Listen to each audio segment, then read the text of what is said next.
तुर्की ने एक बार फिर यूरोप के देश स्वीडन की उम्मीदों को चकनाचूर कर दिया और दो टूक कह दिया कि वह हाल में तो अंतर्राष्ट्रीय सैन्य गठबंधन नेटो में शामिल होने की उम्मीद न पाले। स्वीडन और उसके पड़ोसी फिनलैंड ने पिछले साल एक साथ नेटो में शामिल होने की अर्जी दी थी, मगर तुर्की ने उनकी अर्जी पर अड़ंगा लगा दिया था। बहुत मनाने के बाद तुर्की ने अप्रैल में फिनलैंड को तो नेटो का सदस्य बनने दिया, मगर स्वीडन पर वो अब भी सख्त है और अगले महीने नेटो की एक समिट होने वाली है। लेकिन तुर्की के राष्ट्रपति रजिब ताइप एर्दोगान ने स्वीडन और नेटो को साफ कर दिया कि उस समिट से पहले तो स्वीडन नेटो का हिस्सा नहीं बनने वाला।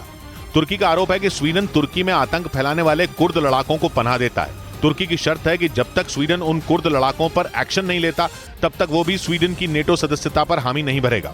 हालांकि स्वीडन का कहना है कि उसने तुर्की की शर्त पूरी कर दी है, मगर तुर्की खुश नहीं है। किसी भी देश को नेटो में शामिल होने के लिए उसके सभी सदस्यों से मंजूरी लेनी होती है, इसलिए जब तक तुर्की हाँ नहीं बोलेगा तब तक स्वीडन को नेटो की सदस्यता नसीब नहीं होने वाली। उधर ऑस्ट्रेलिया की एक महिला सांसद ने वहां की संसद के अंदर यौन उत्पीड़न का सनसनीखेज आरोप लगा दिया। निर्दलीय सांसद लिडिया थॉर्प ने डेविड वैन नाम के एक सांसद पर उनका उत्पीड़न करने का आरोप लगाया और कहा कि ऑस्ट्रेलिया की संसद महिलाओं के लिए बिल्कुल सुरक्षित नहीं। और अपने साथ हुई घटना को बताते हुए वो संसद में रो पड़ी। Aggressively propositioned and inappropriately touched. सांसद लिडिया थॉर्प ने आरोप लगाया कि लिबरल पार्टी के सांसद डेविड वैन ने संसद भवन के अंदर उनका यौन उत्पीड़न किया। वहीं डेविड वैन ने अपने ऊपर लगे आरोप को पूरी तरह गलत बताया। Senator Thorpe's allegations are concocted from beginning to end. हालांकि लिडिया थॉर्प के आरोप के बाद लिबरल पार्टी ने डेविड वैन को पार्टी से बाहर कर दिया। इस बीच जापान में नेटो का ऑफिस खोलने की योजना पर ऑस्ट्रेलिया ने नई रणनीति बनाते हुए चीन को बड़ा झटका दे दिया।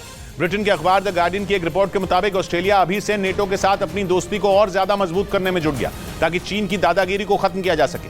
हालांकि सीधे तौर पर ऑस्ट्रेलिया को चीन से खतरा नहीं है, लेकिन द गार्डियन के मुताबिक इसके बावजूद ऑस्ट्रेलिया नेटो के साथ अपनी दोस्ती को और ज्यादा मजबूत कर चीन को सबक सिखाने की तैयारी में जुट गया, क्योंकि चीन इंडो पैसिफिक रीजन में अपनी दादागिरी से बाज नहीं आ रहा।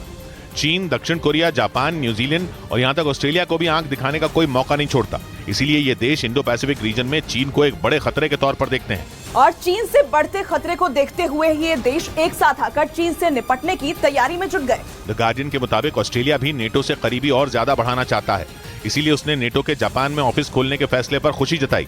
इधर कर्नाटक में हुई कैबिनेट बैठक में धर्मांतरण विरोधी कानून को रद्द करने का फैसला लिया गया, जिस पर बवाल हो गया, क्योंकि सिद्धरमैया सरकार विधानसभा के आने वाले सत्र में इस प्रस्ताव को पेश करेगी।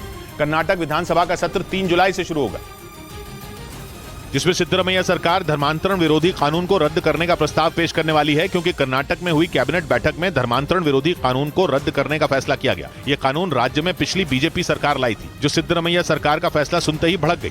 In the interest of children, we are going to take certain decisions. जिस धर्मांतरण विरोधी कानून को सिद्धरमैया सरकार ने रद्द करने का फैसला किया, उस कानून के तहत धर्म परिवर्तन कराने वाले शख्स पर 5 लाख रुपए का जुर्माना लगाने का भी प्रावधान है। साथ ही सामूहिक धर्म परिवर्तन के लिए 3 से 10 साल की सजा भी मिल सकती है।